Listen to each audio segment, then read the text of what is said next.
I'm working with this artist named Zahoor. It's actually a Pashto song. Yeah. And I was like, a Pashto song? You want me to sing in Pashto before I sing in Urdu? Huh. Okay, let's go. Huh. I was like, he's like, no, actually, I want you to sing in English. Yeah. And I was really relieved actually, because for years, I've sat and watched Coke Studio with my mom. I watched Abdul Parveen, Misha Yeah. Shafi, Atif Aslam, all these wonderful artists. And I've always wanted to be a part of Coke Studio, but I was nervous and a little bit shy because I am an English speaker, Absolutely. and I grew up in America. Yeah. But I was actually so honored that, there was space for me in Pakistan, even if I am an English speaker. Yeah. I feel like Zulfi, by doing that, is a very, first, a very generous thing, but also an important part of like the culture, and like making sure that we Absolutely. don't create any limitations to what the music can be. Absolutely. Yeah. And how much Pakistan is actually supposed to be on a global scale rather than just our country. Yeah. So it's really exciting. Yeah. So Rehma, living in LA and you're part of the music scene there. Yeah. How difficult is it to sell music as part of Pakistan's culture? Oh, it's I think a big part of it is that a lot of the families who leave these countries in South Asia, they are leaving because of survival. And that mindset is very prevalent in those areas. And, there's a bit of like this competitive nature, and it's kind of hard to create a career like on music or fashion or acting.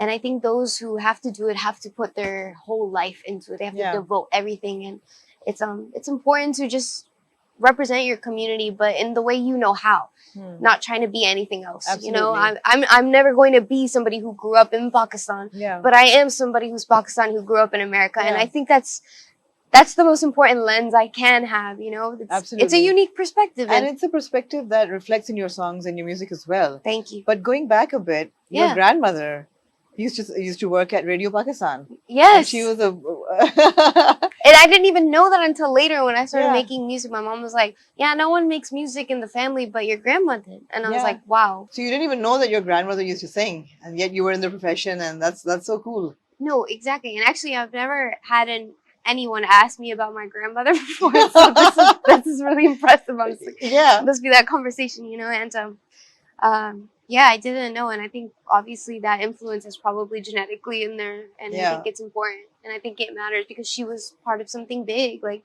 to be part of a radio station as a woman. Absolutely. In Pakistan, Absolutely. especially in that time, she's probably making a revolution without even realizing. Remember those times were better. Those were better times for Pakistan. Really? For women in Pakistan, I feel. Really? There was a lot more freedom, a lot more independence. They had a voice that they've kind of lost today.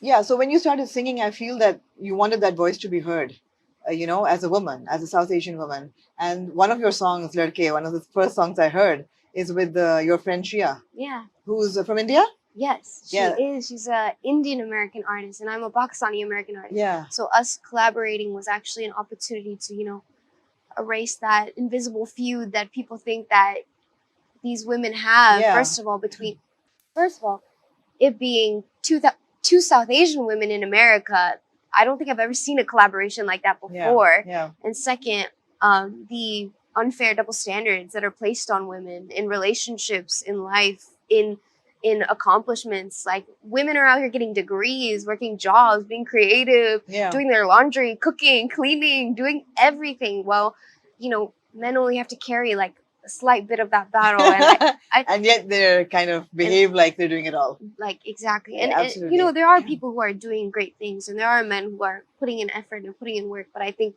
sometimes it's important to talk about the things that people are not doing, because that's holding more gravity. Yeah. It's also important what you're choosing and what you're picking to sing about. And that's where this song comes in, because it's also throwing light on the Pakhtun culture. Yeah. And the fact that, the song is welcome. And it shows this person who's coming from outside Pakistan and being welcomed into their community. Yeah. And I saw a bit of the video, and you in that beautiful little perfumery, and I tried to steal one of those bottles, actually. Why did you? But I was told don't do it. I was like, I stole they're a not radio, even. So. Yeah, I should have done it. I should have done it. I was Sumaya was like, "Don't show me, don't show me." Yeah, and I was like, they're not going to know, and I can just get away with one little bottle. But it's like, nah. But that beautiful set, and the entire culture kind of unfolds in front of you. Yeah. And it takes you through, and then the dancers, and then the rain. Right. Now, how difficult was that video to shoot? I think it's difficult for everybody because it's like a long process to be able to stand on set for this many hours and do everything. But I think the beauty of everything was that even though it was difficult, somehow the energy was alive through the whole thing. There were so many special moments where, like, for example, in the perfume shop, I was talking to Zophie Bai about it, and I was like, this literally feels like my room at home. You know, when you're in America, you're not in Pakistan, so you have to hold on to your little traditions that you have, like the rosemary and the crystals and everything. So actually, when I mentioned that it looks like my room and I actually have a bunch of these crystals in there, I showed him in my bag. Like, I ran to my bag across the set and I was like, look, these are crystals that I have like in my bag. I charged them at night and it looks like that room in there, like I promised. So actually Hashim, the production designer, the next day like brought a bunch of crystals and like put them in my room for the perfume shop.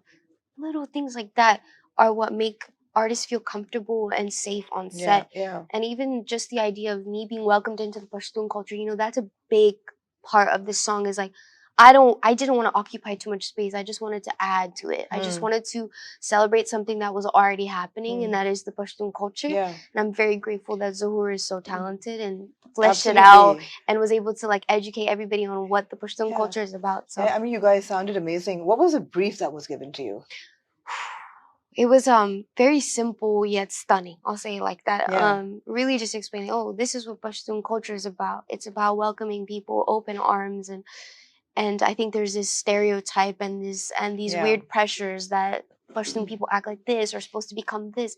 So it's almost like, hey, no matter what language you speak, no matter how much time goes by or what kind of space we have between us, you can't stop the force of love. And I don't even think that's specific to Pashtun culture, but a universal message. So the fact that I get to see Pashtun people representing that is a very important moment in time, I feel like. Absolutely. I'm really grateful to be a part of that, even just a glimpse of it, you know? Yeah. I can see you're really well connected to your roots. And, you know, I've met your mother and I can see that bond with Pakistan, although you've come for the first time.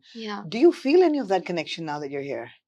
Yes, actually. Or do you feel like an alien in an unknown sort of land? I don't feel like an alien, but you would assume that somebody who's coming from so far away would feel like an alien. But I was explaining this to my sister and my mom.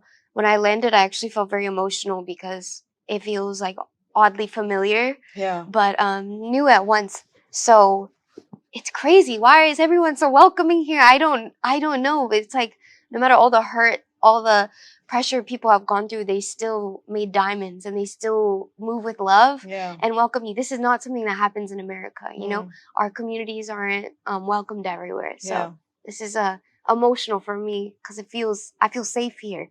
Really safe, actually. That's really ironic. Yeah, right? Because most people would assume, oh, she's an American girl. She's not going to get it. But actually, it made me feel validated in everything that I fight for in America, and all the voices that I'm trying to uplift over there makes sense now. It's like, of course, my mother grew up in this town. Like,